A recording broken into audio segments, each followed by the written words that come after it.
दोस्तों SBI clerk का जब से नोटिफिकेशन आया है तब से एक सवाल ये भी है कि सर रीजनिंग की एक स्ट्रेटेजी क्या होनी चाहिए जिससे हम 35/35 कंप्लीट स्कोर कर पाए। देखिए पहली चीज आप ये समझिए 35/35 लाना कोई बड़ी बात नहीं है। एसबीआई क्लर्क के अंदर बहुत सारे बच्चे लेके आते हैं, बहुत अच्छे अच्छे स्कोर लोगों के बनते हैं और आप भी अगर सही स्ट्रेटेजी फॉलो करेंगे तो आप भी 35/35 लेके आने वाले हैं।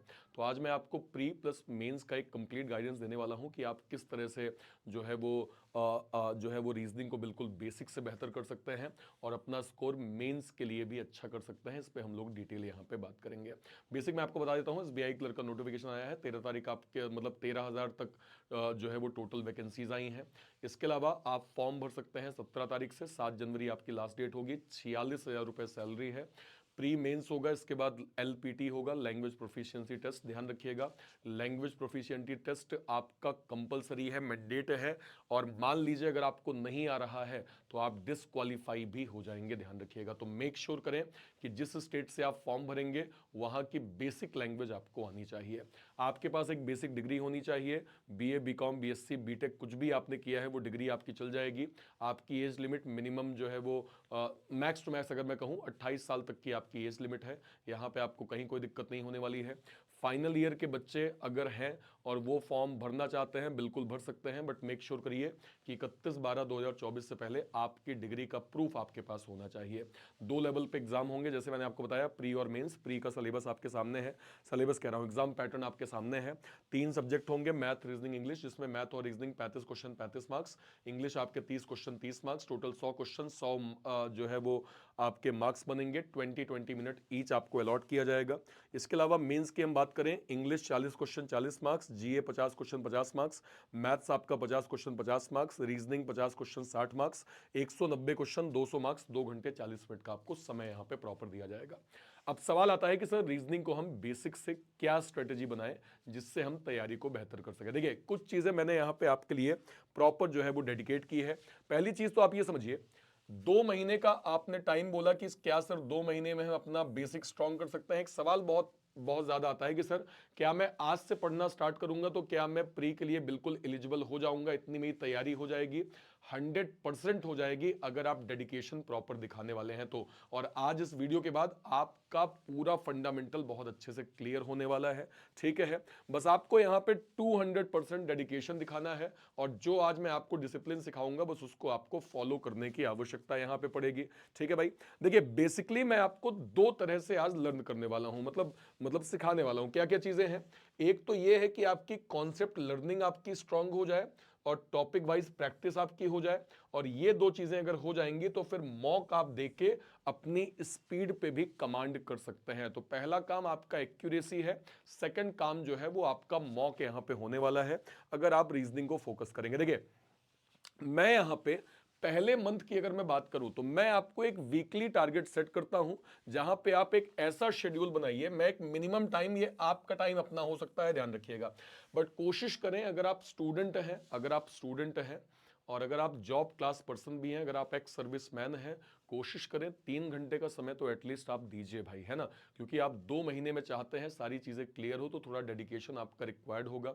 3 घंटे का समय आप ओवरऑल स्टडी में दीजिए, उसमें मतलब मिनिमम 3 घंटे, बाकी आप 6 7 8 घंटे बिल्कुल बनाइए, बनाना चाहिए। कैरियर के लिए सब कुछ भाई गवारा होता है, मतलब सारी चीजें आपके फेवर में होनी चाहिए अगर आप मेहनत कर रहे हैं तो। 3 घंटे का शेड्यूल आपने बनाया, अब इसको आपको कैसे जो है वो मतलब एग्जीक्यूट करना है वो चीज मैं आपको आगे बताने वाला हूं। एक सिंपल चीज हमेशा समझ लो, जितना लड़ाई कहते हैं ना, जितना पसीना खून आप जो है वो ट्रेनिंग में बहाओगे उतना खून पसीना युद्ध में आपका कम बहेगा। तो ये लाइन हमेशा ध्यान रखना। ये आप आज अगर घर पे स्टडी, बेहतर प्रैक्टिस, बेहतर अप्रोच कर लोगे तो एग्जामिनेशन सेंटर में आपको इसका बेटर रिफ्लेक्शन मिलेगा। अब सबसे जो है वो पहले बात कर लेते हैं क्या क्या आपकी स्ट्रेटेजी होगी। देखिए रीजनिंग 35/35 आ सकता है कुछ सर्टेन टॉपिक की प्रैक्टिस करने से। जैसे अगर मैं मिसलेनियस की बात करूं, syllogism, inequality, direction, alpha numeric series, coded जो है वो कोडिंग डिकोडिंग, और मेंस का टॉपिक हो गया मशीन इनपुट। इसको हम मेंस पे ले जाएंगे, पहले प्री की बात कर लेते हैं। आपको पहले इन 4-5 टॉपिक के बेसिक कॉन्सेप्ट सीख लेने हैं। बेसिक कॉन्सेप्ट सीखने के बाद आपको एक्स्ट्रा कंटेंट की प्रैक्टिस कर लेनी है।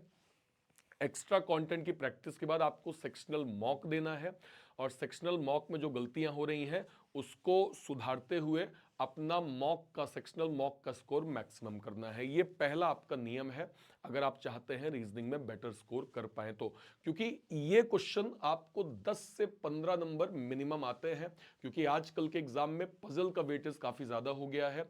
तो पजल हो सकता है आपको 20 से 22 नंबर की देखने को मिल जाए, बट बचे सारे क्वेश्चन आपको इन्हीं टॉपिक्स के मिलेंगे। तो पहली चीज आपको ये करना है। सेकंड आपको क्या करना है, आपको डेली 5 पजल की प्रैक्टिस करनी है। ध्यान रखिएगा, डेली 5 पजल। अब सर डेली 5 पजल हमें मिलेंगे कहां से, ये भी बता दीजिए।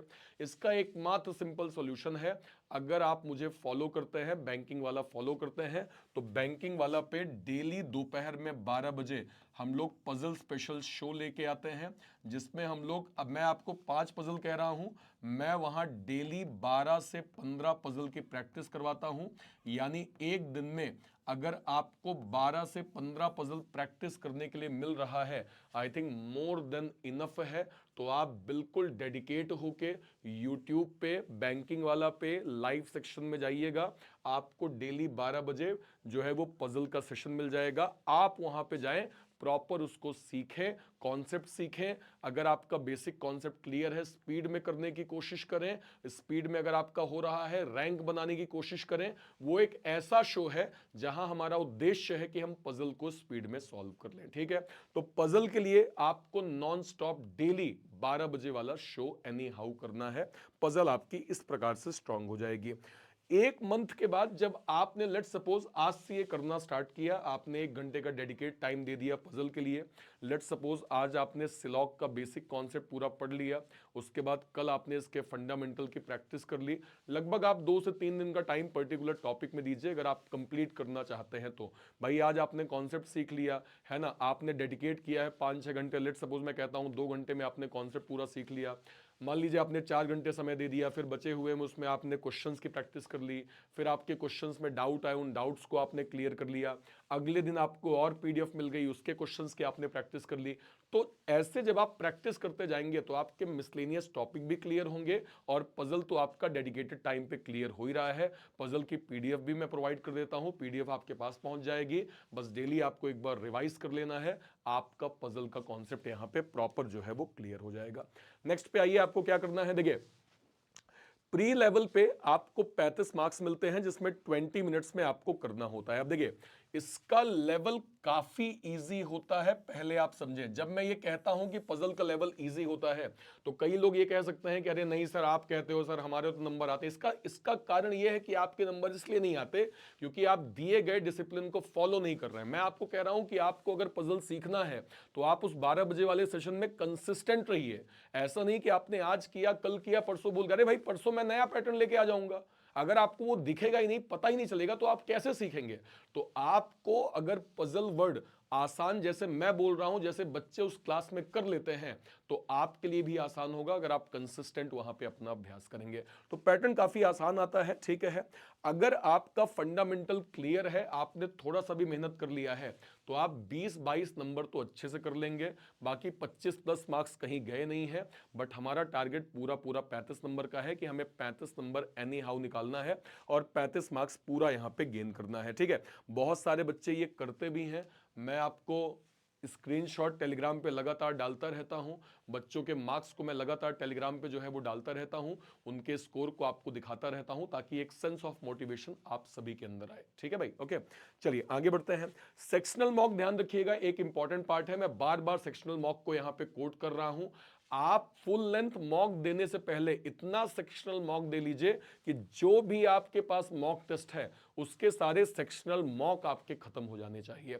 सेक्शनल मॉक टॉपिक वाइज जितना देंगे उतना आपके लिए फायदेमंद होगा, क्योंकि 5 मिनट में 15 क्वेश्चन, मान लीजिए आपके 10 सही हो गए, 5 गलत हो गए। एक तो स्पीड में आप सवाल कर रहे हैं, उसके बाद आपके 5 गलत हुए, आपने वो कॉन्सेप्ट सीख लिए, आपने उस कॉन्सेप्ट के 5-10 क्वेश्चन को रिवाइज कर लिया। तो जब आप दोबारा मॉक देंगे तो आप खुद से इतने कॉन्फिडेंट होंगे कि जो कॉन्सेप्ट मेरा लास्ट वाले मॉक में गलत हुआ है, अब वो लॉजिक इस वाले मॉक में अगर आया तो वो गलत तो नहीं होगा। ये कॉन्फिडेंस ही आपको आगे ग्रो करवाता है, ठीक है भाई। और आगे बढ़ते हैं।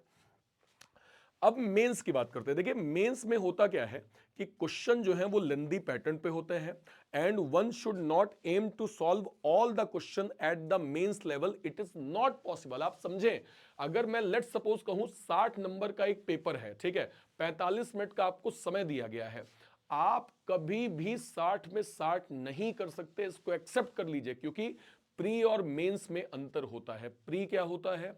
प्री में एक एग्जामिनर जो है वो आपकी स्पीड को चेक कर रहा होता है, लेकिन मेंस में एक एग्जामिनर आपकी डीप कॉन्सेप्चुअल क्लैरिटी को यहां पे चेक कर रहा होता है।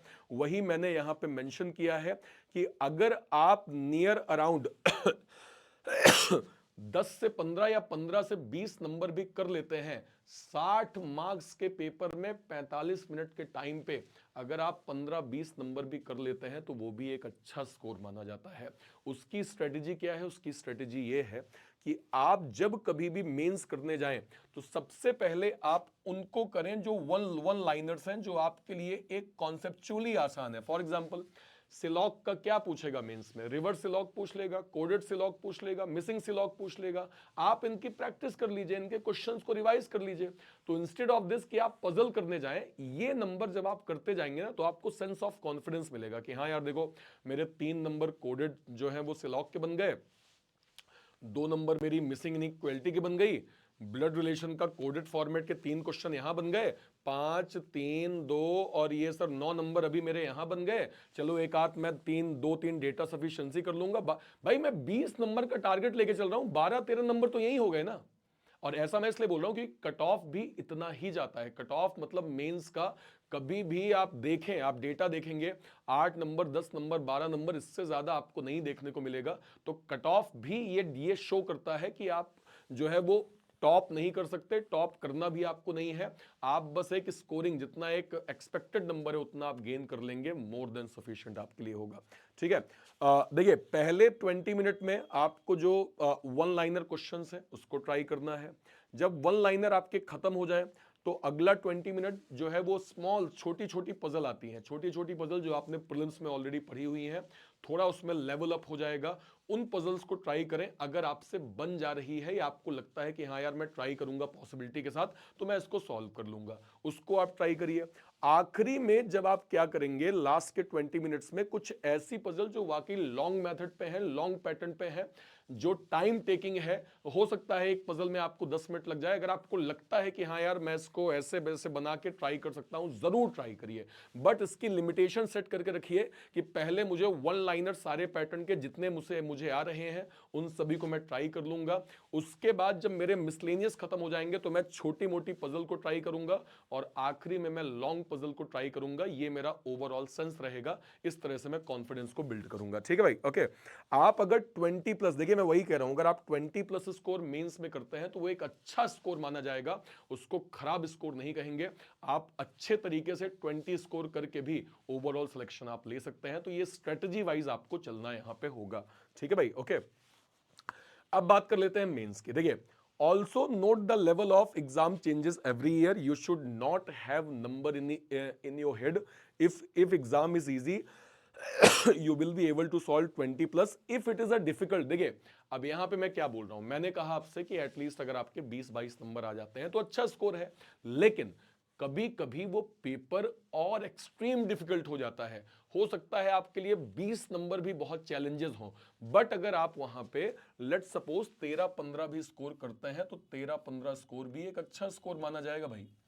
13-15 स्कोर भी एक बहुत अच्छा स्कोर माना जाएगा और ये एक अच्छे स्कोर के साथ आप जो है वो मेंस में अपने मार्क्स गेन कर सकते हैं। तो अकॉर्डिंगली लेवल ऑफ डिफिकल्टी के अकॉर्डिंग आपको टच करना है क्वेश्चंस को। आपको चिंता बिल्कुल नहीं करनी है, अगर पेपर आसान है तो वो आपके लिए नहीं सभी के लिए होगा, और पेपर अगर टफ है तब भी वो आपके लिए नहीं सभी के लिए होगा। आपको बस वहां पे काम माइंड के साथ पेपर को देखना है और प्रॉपर स्ट्रेटेजी वाइज आपकी अप्रोच होनी चाहिए। ठीक है भाई, ओके। और देखते हैं, अब देखिए मैं यहां पे एक चीज और कहूंगा, जब हम एग्जाम देने जाते हैं या हम जब एग्जाम की तैयारी कर रहे होते हैं, जो आपको एग्जामिनेशन सेंटर में पेपर मिलता है लगभग सारे मॉक्स जो हैं वो एक ही तरह के होते हैं, और वो मॉक जो आपको घर पे फील देते हैं वो सेम एग्जाम सेंटर में भी आपको एक जैसा ही फील देंगे। आपको बस डिसिप्लिन होना है। देखिए एक रूटीन मैं आपको बताता हूं, जो हमेशा मैं स्टूडेंट को गाइड भी करता हूं। फॉर एग्जांपल मान लीजिए आपने टॉपिक वाइज प्रैक्टिस कर ली, टॉपिक वाइज आपने सेक्शनल मॉक दे लिए, आपने जो है वो एक कॉन्फिडेंस गेन कर लिया, आप पजल के सेशंस को लगातार कर रहे हैं, आपका पजल में भी एक कॉन्फिडेंस गेन हो गया। इसके बाद आप एक टाइम तय करिए, जैसे फॉर एग्जांपल पहला शिफ्ट जो है वो 8 बजे स्टार्ट होता है, 8:30 8 बजे से गेट बंद हो जाता है, 1 घंटे आपको बैठने को मिलेगा। आपका पहला जो एग्जाम है, पहला शिफ्ट, वो 9 बजे से स्टार्ट होता है, ठीक है। 9 बजे से आपका एग्जाम स्टार्ट हुआ और कब तक चला, आपका ये एग्जाम 10 बजे तक चला। आप घर पे क्यों ना ऐसा करें कि 9 बजे आप घर पे मॉक दें, दुनिया बुला के एग्जैक्ट 9 बजे आप मॉक दें और उस मॉक वाली प्लेस पे आप 8:55 पे बैठ जाएं। 8:55 पे बैठ के आप 5 मिनट वेट करें और उसके बाद 9 बजे आप अपना मॉक आप स्टार्ट करें। ऐसा मैं इसलिए कह रहा हूं क्योंकि एग्जामिनेशन सेंटर में आपको 5 मिनट पहले नहीं, आधे घंटे पहले बिठा दिया जाएगा। आप उस कंप्यूटर के सामने आधे घंटे पहले से बैठे होंगे, आधे घंटे आप वेट करेंगे, उसके बाद आपका पेपर स्टार्ट होगा और फिर आप 1 घंटे पेपर देंगे। इसकी प्रैक्टिस आप घर से करना स्टार्ट करो, इसका सेंस ऑफ कॉन्फिडेंस काफी अच्छा बनता है और इसका फायदा आपको जो है वो एग्जाम में प्रॉपर यहां पे हो जाएगा, ठीक है। मैं फिर कहूंगा आपको यहां पे ये पता होना चाहिए स्पेशली मेंस में कि कौन से क्वेश्चन आपको बनाने हैं, कौन से क्वेश्चन आपको छोड़ने हैं। छोड़ने वाले क्वेश्चन आपको बहुत अच्छे से क्लियर होने चाहिए। मेंस में सब आप सॉल्व नहीं कर सकते, सब कोई नहीं सॉल्व कर सकता है। एग्जामिनर ऐसा पेपर सेट ही करता है कि हर कोई सॉल्व ना कर पाए, एंड इट्स अ नेचुरल, ये कॉमन है, इसमें कोई दिक्कत नहीं, कोई समस्या नहीं है। तो आपको क्वेश्चन पकड़ते यानी करते आना चाहिए, क्वेश्चन छोड़ते आना चाहिए। प्री की आपकी तैयारी ऐसी हो कि आपको हर एक क्वेश्चन देखते ही बन जाए, और ये तभी हो सकता है जब आप रेगुलर, जैसे मैंने कहा पजल की क्लास 12 बजे मिल रही है आपको, आपने सेक्शनल मॉक दे लिए, टॉपिक वाइज आपने प्रैक्टिस कर लिया, और टॉपिक वाइज भी मैं क्लास लेता हूं सुबह 10 बजे, आपने वो क्लास कर ली, कंप्लीट मॉक दे के अपनी स्ट्रेटेजीज को आप देख रहे हैं। जब ये सारी चीजें आप देखते हैं ना, तो फिर आपका एक कॉन्फिडेंस बिल्ड होता है और आप अच्छे से 30+ मार्क्स आराम से गेन करना स्टार्ट करते हैं। और अगर आप लगातार मॉक देते जाते हैं तो ये स्कोर आपका 35 भी पहुंच जाता है। तो 35/35 एसबीआई क्लर्क बुलाना कोई बड़ी बात नहीं है, और बहुत प्रॉब्लम अगर आपको नहीं आएगी अगर आप डिसिप्लिन और कंसिस्टेंसी के साथ रूटीन को रेगुलर जो है वो आप फॉलो कर गए तो, ठीक है भाई। अब यहां पे एक इंपॉर्टेंट चीज मैं आपको बता देता हूं, अपना टाइम टेबल आप स्ट्रिक्ट मेंटेन करिए, सबसे पहली चीज। दूसरा, पजल गेम चेंजर होता है, इसको बिल्कुल भूलना नहीं है, पजल पे प्रॉपर फोकस करना है। तीसरा नियम, सेक्शनल मॉक आपको लगातार देने हैं।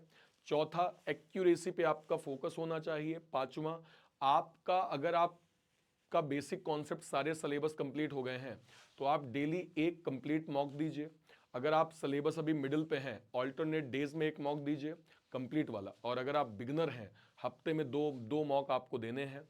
रीजनिंग के साथ साथ में मैथ्स की एक स्ट्रेटजी कि भाई स्पीड मैथ्स बहुत इंपॉर्टेंट है, ये ना केवल आपके प्री में काम आती है, आपके मेंस में काम आती है, तो आपको स्पीड मैथ्स में भी प्रॉपर यहाँ पे फोकस करना है, ठीक है भाई, ओके। तो ये आपकी कंप्लीट जो है वो रीजनिंग की स्ट्रेटजी थी जो मैंने आपसे शेयर किया। अब आपको इसको डिसिप्लिन वे में फॉलो करना है, इसका फायदा उतना ही होगा जितना आप कंसिस्टेंट एफर्ट करेंगे। और आप यकीन माने, जितनी बड़ी नोटिफिकेशंस है इस बार, जितने नंबर ऑफ वैकेंसीज हैं, ये बार बार नहीं आते हैं, इसको यूटिलाइज करिए अपने कैरियर के लिए, और एक बार आप जिसमें जम जाएंगे, यकीन माने जिंदगी भर अपने आप को आप थैंक यू बोलेंगे, ठीक है भाई, ओके। अब एसबीआई को डेडिकेट करते हुए हमने एक स्पेशल जो है वो बैच यहाँ पे निकाला है, जो कि हमारा एसबीआई क्लर्क क्रैक 2.0 हमारा यहाँ पे बैच है, जिसमें हम बिल्कुल बिगनिंग से एसबीआई क्लर्क के एग्जाम की हम तैयारी यहाँ पे करवा रहे हैं। बिल्कुल बिगनिंग से आप इस बैच में आप जो है वो प्री और मेंस की प्रॉपर स्टडी कर सकते हैं, सब कुछ आपको यहाँ पे मिल जाएगा। आने वाले फ्राइडे से इसमें क्लासेस स्टार्ट हो जाएंगी। तो एसबीआई क्लर्क का डेडिकेटेड बैच है, इसको आप लोग जरूर से जरूर ज्वाइन करें। और ये आपको कहाँ मिलेगा, ये आपको मिल जाएगा बैंक महापैक के अंदर। बैंक महापैक क्या होता है, अगले 1 साल तक जितने भी banking, insurance, SEBI, NABARD, RBI, SBI clerk, इसके जो भी नोटिफिकेशन आएंगे, उसके जो भी बैचेस बनेंगे, वो सब आपको बैंक महापैक के अंदर फ्री ऑफ कॉस्ट मिलने वाले हैं। उसको जरूर अवेल करें और प्रॉपर जो है वो पढ़ना आप स्टार्ट कर दीजिए। इसके अलावा मेरा यहाँ पे एक बैंकर्स फाउंडेशन का बैच यहाँ पे स्टार्ट हुआ है, जहाँ पे बिल्कुल बेसिक से बहुत सारे एनरोलमेंट इसमें हो चुके हैं। अभी भी कोई ऐसा बच्चा जो रीजनिंग पढ़ना चाहता है बिल्कुल स्क्रैच से, वो इस बैच को ज्वाइन कर सकता है। यहाँ पे हम लोग हर एक चीज़ों को बिल्कुल बेसिक जो है, सॉरी बिल्कुल बेसिक से जो है वो प्रॉपर हम लोग यहाँ पे पढ़ रहे हैं। ठीक है भाई, आई होप आपको चीज़ें बहुत अच्छे से क्लियर हो गई होंगी, अच्छे से समझ में आ गया होगा। कहीं भी कोई डाउट होता है वीडियो के कमेंट सेक्शन में अपनी बात आप जरूर रखिएगा। Till then bye bye, thank you so much, thank you so much, जय हिंद, थैंक यू।